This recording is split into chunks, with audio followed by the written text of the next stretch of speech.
Hello दोस्तों, आज के क्लास में डिस्कस करने वाले हैं एसएससी एमटीएस 2023 के previous year questions practice set 5। इसलिए इस क्लास को पूरा जरूर देखिएगा और कमेंट बॉक्स में ये जरूर बताइएगा कि आज आपका टोटल 25 क्वेश्चन में कितना सही हुआ। चलिए आज का क्लास स्टार्ट करते हैं। देखते हैं क्वेश्चन नंबर 1। किस वर्ष पाकिस्तान ने कबड्डी विश्व कप जीता था? किस वर्ष पाकिस्तान ने कबड्डी विश्व कप जीता था? तो आंसर हो जाएगा 2020। 2020 में पाकिस्तान ने कबड्डी विश्व कप जीता था। अगला क्वेश्चन, उत्तर प्रदेश सरकार द्वारा दूध उत्पादन को बढ़ावा देने के लिए कौन सी योजना शुरू की गई थी? उत्तर प्रदेश सरकार द्वारा दूध उत्पादन को बढ़ावा देने के लिए नंद बाबा दुग्ध मिशन योजना शुरू की गई थी। आंसर हो जाएगा नंद बाबा दुग्ध मिशन योजना। आंसर हो जाएगा नंद बाबा दुग्ध मिशन योजना।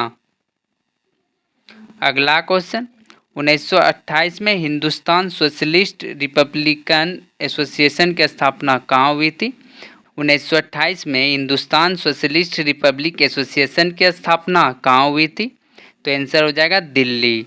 दिल्ली में 1928 में हिंदुस्तान सोशलिस्ट रिपब्लिक एसोसिएशन की स्थापना हुई थी। अगला क्वेश्चन, कामाख्या मंदिर किस शहर में स्थित है? कामाख्या मंदिर किस शहर में स्थित है? तो आंसर हो जाएगा गुवाहाटी। कामाख्या मंदिर गुवाहाटी में स्थित है। कामाख्या मंदिर असम के गुवाहाटी शहर में स्थित है। अगला क्वेश्चन, सामाजिक धार्मिक सुधारों के उद्देश्य से रस्त गोप्तार नामक पत्रिका किस समुदाय के लिए शुरू की गई थी? रस्त गोप्तार नामक पत्रिका किस समुदाय के लिए शुरू की गई थी? तो आंसर हो जाएगा फारसी। रस्त गोप्तार नामक पत्रिका फारसी समुदाय के लिए शुरू की गई थी। आपको इसमें याद रखना है कि रस्त गोप्तार नामक पत्रिका कब शुरू की गई थी? तो 1854 में शुरू की गई थी। और किसके द्वारा शुरू की गई थी? तो 1854 में दादाभाई नौरोजी और खर्शेद जी कामा द्वारा शुरू की गई थी। आपको याद रखना है 1854 में रस्त गुप्ता नामक पत्रिका शुरू किया गया था। अगला क्वेश्चन, मुंबई से गोवा के बीच भारत के पश्चिमी तट के विस्तार को डैश के रूप में जाना जाता है? मुंबई से गोवा के बीच भारत के पश्चिमी तट के विस्तार को किसके रूप में जाना जाता है? तो आंसर हो जाएगा कोंकण तट। आंसर हो जाएगा कोंकण तट। अगला क्वेश्चन, सांची स्तूप किस राज्य में स्थित है? सांची स्तूप किस राज्य में स्थित है? तो आंसर हो जाएगा मध्य प्रदेश। सांची स्तूप मध्य प्रदेश में स्थित है।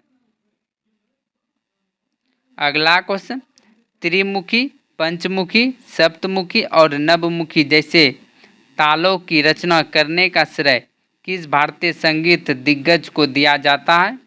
त्रिमुखी, पंचमुखी, सप्तमुखी और नवमुखी जैसे तालों की रचना करने का श्रेय किस भारतीय संगीत दिग्गज को दिया जाता है? तो आंसर हो जाएगा अम बाला मुरली कृष्ण। आंसर हो जाएगा अम बाला मुरली कृष्ण। अगला क्वेश्चन, निम्नलिखित में से कौन सा भारत में सूक्ष्म वित्त संस्थाओं का एक प्रमुख उद्देश्य है? निम्नलिखित में से कौन सा भारत में सूक्ष्म वित्त संस्थाओं का एक प्रमुख उद्देश्य है? तो आंसर हो जाएगा वित्तीय समायोजन को बढ़ावा देना और निर्धनता निवारण। आंसर हो जाएगा वित्तीय समायोजन को बढ़ावा देना और निर्धनता निवारण। अगला क्वेश्चन, भारत के किस पड़ोसी देश की आधिकारिक भाषा दिवेई है? भारत के किस पड़ोसी देश की आधिकारिक भाषा दिवेई है? तो आंसर हो जाएगा मालदीव। मालदीव की आधिकारिक भाषा दिवेई है। आपको इसमें याद रखना चीन की आधिकारिक भाषा क्या है? तो चीन की आधिकारिक भाषा मंदारिन है। चीन की आधिकारिक भाषा मंदारिन है। और आपको याद रखना है श्रीलंका की आधिकारिक भाषा क्या है? तो श्रीलंका की आधिकारिक भाषा सिंगली और तमिल है। श्रीलंका की आधिकारिक भाषा सिंगली और तमिल है।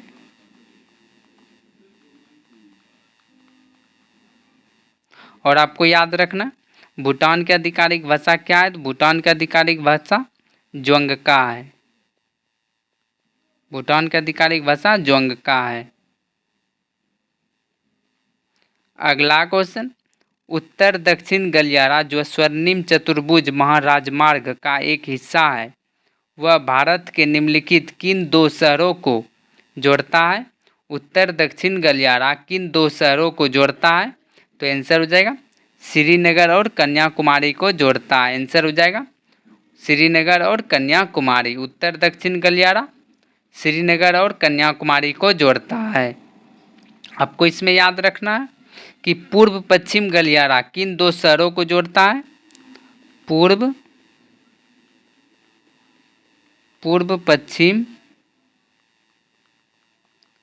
पश्चिम गलियारा किन दो शहरों को जोड़ता है?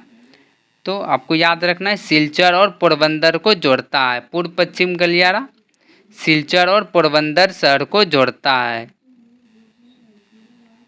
अगर आपको आज का क्लास अच्छा लग रहा हो तो वीडियो को लाइक जरूर कीजिएगा और अभी तक चैनल को सब्सक्राइब नहीं किए हैं तो चैनल को सब्सक्राइब जरूर कर लीजिएगा। चलिए अगला क्वेश्चन देखते हैं। दक्षिण चीन सागर निम्नलिखित में से किस महासागर का हिस्सा है? दक्षिण चीन सागर किस महासागर का हिस्सा है? तो आंसर हो जाएगा प्रशांत महासागर। दक्षिण चीन सागर प्रशांत महासागर का हिस्सा है। अगला क्वेश्चन, अल नीनो का तात्पर्य क्या है? अल नीनो का तात्पर्य क्या है? तो आंसर हो जाएगा गर्म जलधारा। अल नीनो का तात्पर्य गर्म जलधारा है। अगला क्वेश्चन, 26 जनवरी को संविधान के उद्घाटन की तारीख के रूप में चुना गया था क्योंकि 1923 में इसी तारीख को भारतीय राष्ट्र कांग्रेस ने डैश का खुलासा किया था। 1930 26 जनवरी 1930 को भारतीय राष्ट्र कांग्रेस ने क्या चीज़ का खुलासा किया था? तो आंसर हो जाएगा पूर्ण स्वराज आंदोलन। आंसर हो जाएगा पूर्ण स्वराज आंदोलन। अगला क्वेश्चन, आधुनिक आवर्त सारणी में कितने तत्व सूचीबद्ध हैं? आधुनिक आवर्त सारणी में कितने तत्व सूचीबद्ध हैं? तो आंसर हो जाएगा 118 तत्व। आंसर हो जाएगा 118। अगला क्वेश्चन, भारत में प्रथम महिला विश्वविद्यालय की स्थापना किसके द्वारा की गई थी? भारत में प्रथम महिला विश्वविद्यालय की स्थापना किसके द्वारा की गई थी? आंसर हो जाएगा धोंडो केशव कर्व। धोंडो केशव कर्व के द्वारा प्रथम महिला विश्वविद्यालय की स्थापना की गई थी। आपको याद रखना है प्रथम महिला विश्वविद्यालय की स्थापना 1916 में की गई थी धोंडो केशव कर्वे के द्वारा। अगला क्वेश्चन, पंडित भीमसेन जोशी का संबंध डैश घराने से था? पंडित भीमसेन जोशी का संबंध किस घराने से था? तो आंसर हो जाएगा किराना घराने। तो पंडित भीमसेन जोशी का संबंध किराना घराने से था। अगला क्वेश्चन, दिए गए विकल्पों में से मिल्खा सिंह की आत्मकथा का चयन कीजिए। मिल्खा सिंह की आत्मकथा कौन है? तो आंसर हो जाएगा the race of my life. The race of my life जो कि मिल्खा सिंह की आत्मकथा है। आपको इसमें याद रखना one life is not enough किसकी आत्मकथा है? One life is not enough किसकी आत्मकथा है? तो के नटवर सिंह की आत्मकथा है। किसकी है? One life is not enough के नटवर सिंह की आत्मकथा है। आपको याद रखना ए शॉर्ट एट हिस्ट्री किसकी आत्मकथा है? ए शॉर्ट एट हिस्ट्री किसकी आत्मकथा है? तो अभिनव बिंद्रा की आत्मकथा है। A shot at history Abhinav Bindra की आत्मकथा है। और आपको याद रखना the test of my life किसकी आत्मकथा है? The test of my life किसकी आत्मकथा है? तो युवराज सिंह की आत्मकथा है। युवराज सिंह। अगला क्वेश्चन, एटीएम का पूर्ण रूप क्या है? एटीएम का फुल फॉर्म क्या है? तो आंसर हो जाएगा ऑटोमेटेड टेलर मशीन। आंसर हो जाएगा ऑटोमेटेड टेलर मशीन। अगला क्वेश्चन, भारत का नाम मात्र कार्यकारी पदाधिकारी कौन है? भारत का नाम मात्र कार्यकारी पदाधिकारी कौन है? तो आंसर हो जाएगा राष्ट्रपति। आंसर हो जाएगा राष्ट्रपति। अगला क्वेश्चन, लेबंग भूमानी नृत्य डैश का फसल नृत्य है। लेबंग भूमानी नृत्य किस राज्य का फसल नृत्य है? तो आंसर हो जाएगा त्रिपुरा। त्रिपुरा राज्य का फसल नृत्य लेबंग भूमानी नृत्य है। अगला क्वेश्चन, निम्नलिखित में से कौन सा संगीतकार पंचम दा के नाम से प्रसिद्ध है? कौन सा संगीतकार पंचम दा के नाम से प्रसिद्ध है?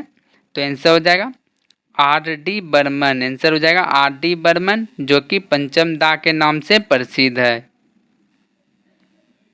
अगला क्वेश्चन, निम्नलिखित में से कौन अनफिनिश्ड ए मेमोयर पुस्तक की लेखिका है? अनफिनिश्ड ए मेमोयर पुस्तक की लेखिका है? तो आंसर हो जाएगा प्रियंका चोपड़ा। आंसर हो जाएगा प्रियंका चोपड़ा। अगला क्वेश्चन, महरी नृत्य और गोटी पुआ नृत्य का संबंध निम्नलिखित में से किस राज्य से है? महरी नृत्य और गोटी पुआ नृत्य का संबंध किस राज्य से है? तो आंसर हो जाएगा ओडिशा। आंसर हो जाएगा ओडिशा। महरी नृत्य और गोटी पुआ नृत्य का संबंध ओडिशा से है। आज का लास्ट क्वेश्चन, 13वीं हॉकी इंडिया सीनियर महिला राष्ट्रीय हॉकी चैंपियनशिप कहाँ आयोजित की गई? 13वीं हॉकी इंडिया सीनियर महिला राष्ट्रीय हॉकी चैंपियनशिप कहाँ आयोजित की गई? तो आंसर हो जाएगा आंध्र प्रदेश। आंसर हो जाएगा आंध्र प्रदेश। अगर आपको आज का क्लास अच्छा लगा हो तो वीडियो को लाइक जरूर कीजिएगा, और अभी तक चैनल को सब्सक्राइब नहीं किए हैं तो चैनल को सब्सक्राइब जरूर कर लीजिएगा। चलिए अब मिलते हैं अगले क्लास में। आज के लिए इतना ही। Thank you.